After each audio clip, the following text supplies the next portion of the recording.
Hey, all, hopping in here today to chat with you a little bit about what it means to sit and reflect and embrace your resentment or frustration. If you're following along with my blog, this video fits in perfectly with a blog and a story that I talked to you guys about as part of my PCOS journey. And so that's where this stems from. But know that resent and frustration can pop up anywhere. But for my PCOS ladies out there, I feel you on the frustrations and resentments that we deal with as far as having our condition. Even if you are a little different than me as far as your PCOS journey, being lean type, whatever your symptoms are, we're probably all struggling with something very similar in our stories. And it may not even be exactly resentment and frustration with our PCOS. Maybe we have some of that under control, but maybe it's other areas of our life that's actually affecting our PCOS, because resent and frustration can create stress and overwhelm and lead to depression and anxiety if we're not addressing it and maybe even giving it a hug.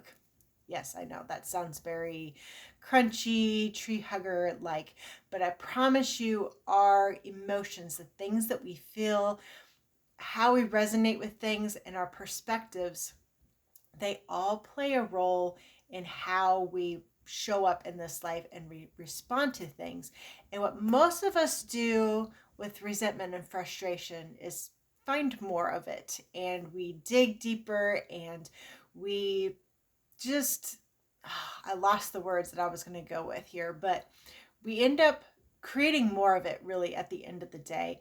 We end up just finding ourselves more angry, more resentful, and then it just leads to this big explosion, and there is no turning back at that point. So, what I'm going to walk you guys through today is a way to realize that your frustration and resentment is a tool. And again, I've had it show up in so many places in my life, not just my PCOS journey. I've had it show up in my finances, I've had it show up in my career, and really at the end of the day, recognizing it is key place to start. So that's what I'm going to tell you to sit with. Our step one is looking for it, where it is in our life. Like I mentioned, I've had it show up in my PCOS journey, and not even when I realized it was part of my PCOS journey, mind you.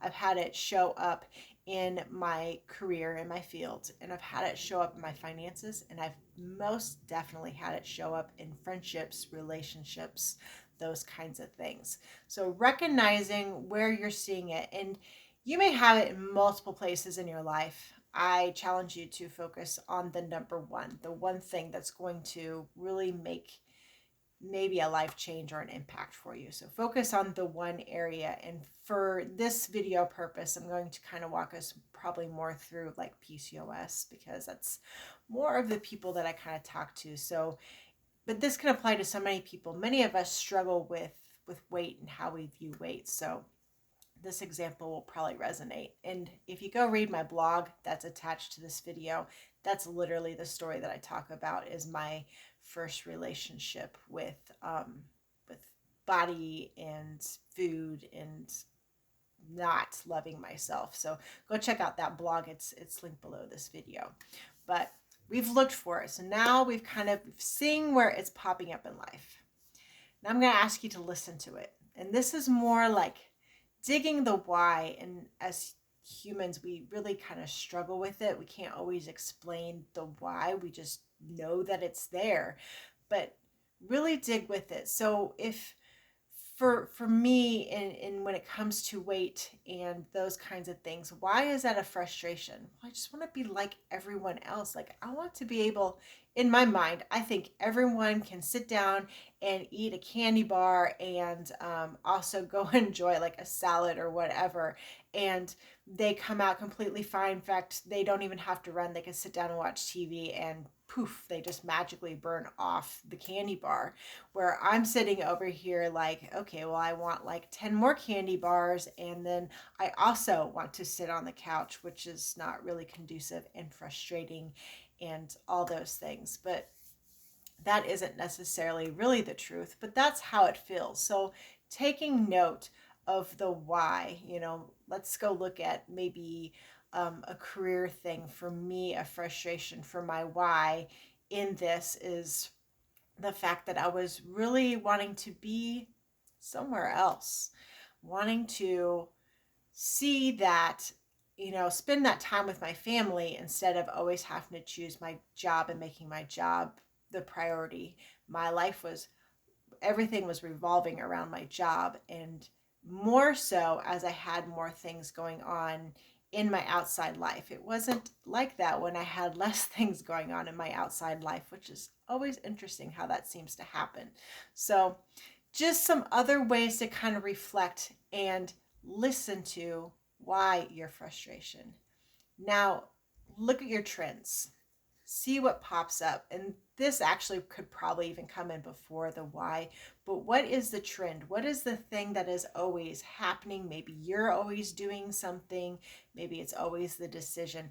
And this will really open up the door for being able to try to get things back on track with your frustration. So look for your trends. If it's in our weight journey, then maybe we are seeing that we have this trend of um, eating the candy bar and then wanting like 10 more, like in my example earlier, and then sitting on the couch. So now we're seeing what our trend is and maybe what our problem is. Also realizing things that have triggered it in the past, so that way you can kind of rewrite the message. Where my trend actually starts, if you go take a look at the blog, it's something that I went through. It was literally one thing that was said to me that started me down the spiral of not loving my body and feeling like I'm always overweight and having this love-hate relationship with food. And what was even more mixing to me was when I got to high school and hung out with people that could eat all the time. They were also cross-country runners, and I just, anyways, the frustration was deep. And so seeing those trends of where those pop up in your life and being able to take note of it so you can kind of rewrite that story, yes, up here, because that's where frustration and resentment begin anyways, right? It's the stories that we tell ourselves. It's how we perceive things. So last but not least, and this is where you're gonna guys are gonna go, oh, she's really being crazy right here.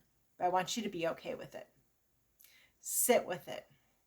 Make your resentment and frustration okay. It is not wrong to feel this way.